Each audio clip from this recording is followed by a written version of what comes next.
большущее мероприятие, посвященное ко Дню защиты детей. Это ежегодное наше шикарнейшее для детей мероприятие. И вот у нас очень много локаций, мастер-класс раскраска магнитки, глиняные игрушки делают, настольные игры, раскраски. У нас очень много локаций, концертная программа шикарная, библиотека «Мир приключений» проводит записи, книги выдает.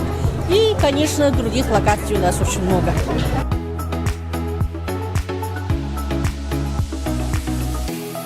Как вам праздник?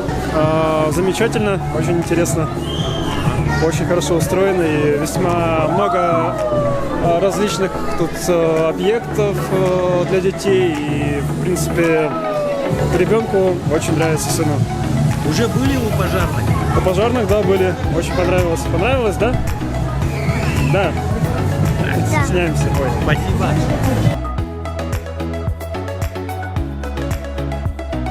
Как тебе праздник? А вам? Хороший праздник. Спасибо, МЧС. Вы проиграли, да? Я проиграла.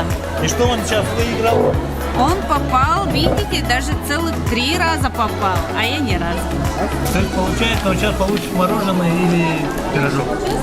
Наверное, да, пирожочек получит. Как вам сегодняшний день? Очень отличный день. Видите, как много людей? Очень прекрасно.